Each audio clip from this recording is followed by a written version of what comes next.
All right, so let's take a look at number 16. We've got a bullet shot up into the air from the ground level at a velocity of 234 meters per second. How high does it go? What is the velocity of the bullet when it hits the ground? And how long was the bullet in the air? So once again, me personally, I always like to draw a little diagram. Here's a guy, and he fires a gun, and the bullet goes up, and then it turns around and comes straight back down. Notice it says from the ground level, so let's assume the person is standing in a hole or something, and the gun is perfectly even with ground level. All right. What do we know about this bullet? We're going to look at this going up, and we can go looking at going down separately, just because we understand that's how the motion is going to be kind of two components, where gravity is slowing it down as it's going up, and then gravity will be speeding it up as it's coming back down. So sometimes it's helpful to look at this problem as two halves, because the motion is a little bit different going up than it is going down. It's still consistent, but sometimes it helps for us to think about it in two different halves. So let's label what else we got here. Straight up in the ground at a velocity. So the initial velocity is 234 meters per second. And that's all we're given. But we were given a little hint here that up here, we know that velocity in the y direction is 0. Because remember, it's going up, going up, going up. In order to come back down, it has to at some point stop. And when you stop, your velocity is 0. So we know that at the highest point, the motion of an object is going to be 0 in the y direction, because it has to stop going up, turn around, and come back down. And we also know that the acceleration due to gravity, I'm going to call it negative 9.81 meters per second squared. Now we're getting into a situation where the signs make a big difference, because the vector, the direction of the acceleration vector and the velocity vector, this way, they're opposite one another, because acceleration is pulling down, but the velocity is still going this way. But over here, they work together, where the velocity and acceleration are both going the same direction. So in order to get the correct math to work out, we need to be very careful about the signs and assign a value, a positive or a negative. I'm going to say down is the negative direction, kind of very common way to do that. All right, so how high does the bullet go? That is a y. That is a delta y, a displacement. Well, I can't use this because that's what I'm trying to find. Okay. Velocity in the y direction, an initial velocity in the y direction, and acceleration at a time. Well, this problem has no variable in there for distance, for a y displacement. So I know I can't use that. It won't let me solve for what I want to solve for. Let's take a look at this one here. Oh, here is a y displacement. That's how high is it going? 1/2. I know the acceleration. In this problem, I wasn't given a time, however. So it doesn't look like I can use it. I know I can't use this, because if I want to solve for this and I don't have that, this won't work. But if I come down to this, if I look at a velocity in the y direction squared equals 2 times the acceleration. I know the acceleration. That's what I want to find, a change in y, or displacement in y, plus an initial velocity in the y. Oh, I know that because I know how fast the bullet was fired with the gun. This equation I can work with. So we'll come to A, and we will go v squared y equals 2a delta y plus initial y squared. Okay, now remember, I want to solve for the displacement y. So let's rearrange this. Do a little algebra 1, which should not scare you guys.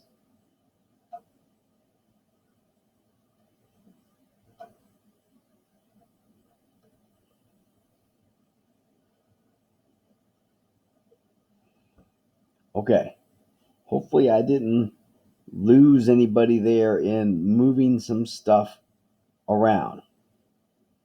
All I did was I brought this over to this side, and then I divided by the 2a, to make my expression where it's solved for y displacement. So now I can put some numbers in there. What y acceleration do I want to use? Well, this is the initial, this is the y velocity at some other point. Well, what other y velocity do I know? The highest point. I know at that point, acceleration is 0 meters per second.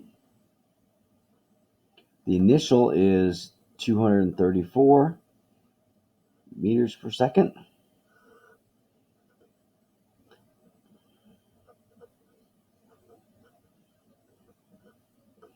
There we go. Now we just plug and chug and we get about 2,790 meters. So now we know that delta y is that. Now this can be very important because now I can use this number. I now know something more. I know another variable about this bullet, and I can possibly use that to solve for something else. Okay. For B, what is the velocity of the bullet when it hits the ground? So I kind of want a y velocity here. Okay, so let's find a y velocity is an initial y velocity plus the acceleration, which is due to gravity, and time.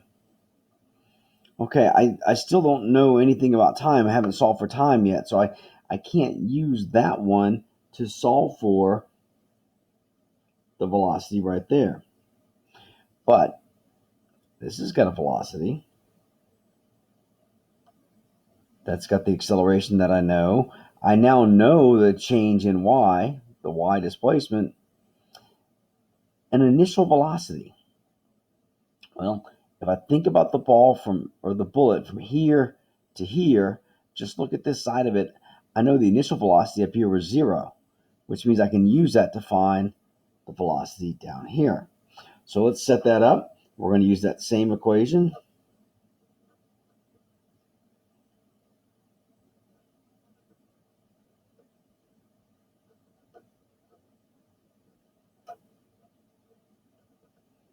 Okay. So I'm looking for that y velocity, which is going to be that expression there. 2 times the acceleration. I know the acceleration is negative 9.81 meters per second squared. I now know this y displacement is 2790. If I think about it from the highest point going down to the lowest, back to where it started, I know up here that initial velocity is going to be 0. So I do this math and I get 234 meters per second negative, because I'm saying down is the negative direction. Oh, but wait a minute. Isn't that also a negative? So this is going to be this. Wait a minute. Oh, I have to take the square root. In order to get this value, I had to take a square root, remember, because this side is going to be a square root of some kind of whatever that is. When you take the square root of something, remember, it's the positive or negative. Well, the question in this problem becomes, which number do I choose? Do I choose positive or negative 234? Well, the ball was going this way, which I have said that this way is the negative direction. So yes, I have to say it's the negative 234. Numerically, the scalar is 234, but I have a sign down to be the negative direction, so that has to be negative 234 meters per second. Now, what did you notice? You should notice something about that 234 meters per second.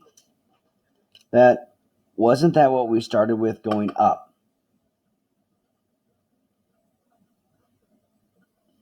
And it seems like a rather dapper physics teacher was trying to explain to you with some examples that were being shown to you the other day that with things that are in free fall, their initial y velocity is going to equal their final y velocity at the same point, because gravity uniformly changes the motion going up. So gravity slowed it down going up, but it also sped it up the same coming back down. So your starting and your final y is going to be the same, provided there's no rocket engine or anything else working in there and the distances are the same.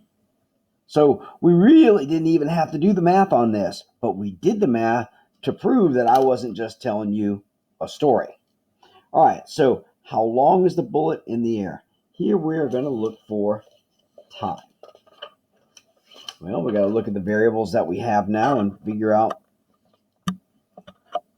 what can we use to solve for time. Okay, well, let's see. What do we know? Do we know? Oh, here we go. We got a couple choices there. At some point, do we know a velocity in y? Sure, we know a velocity in y here. We know a velocity in y here. We even got a velocity in y here. Okay, well, could I use that to solve for time? Sure could. Okay, so if I know my velocity in y here is 0 and my initial was 234, oh, I can do that.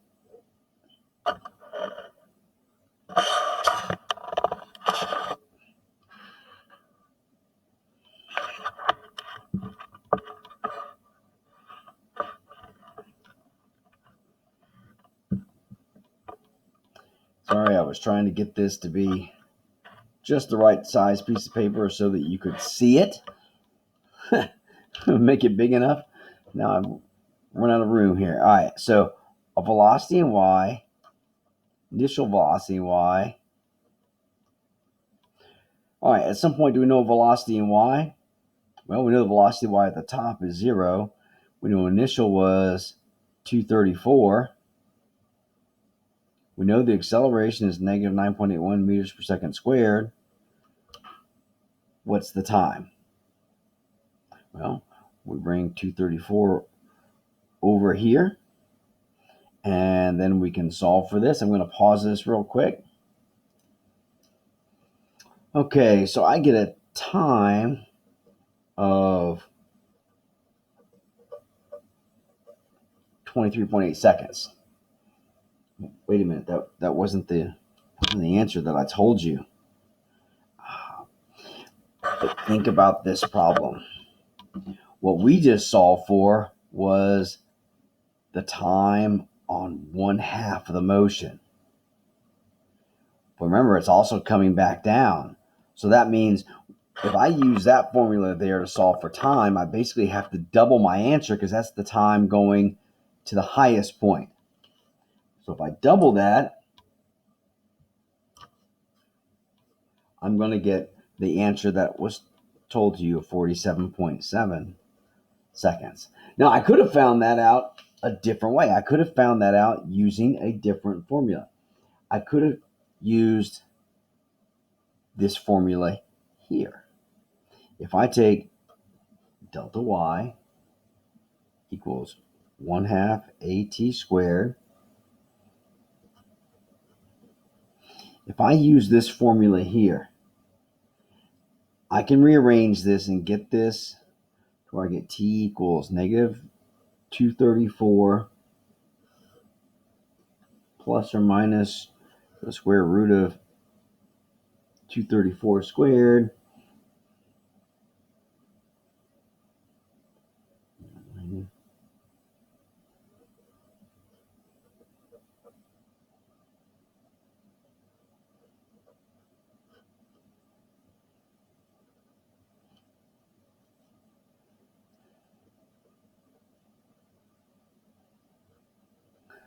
Okay, by taking this and putting in the variables, I will get this expression, and I can use the quadratic formula to solve for this. And when you use the quadratic formula and you do the math, you're going to get two solutions. You're either going to get 0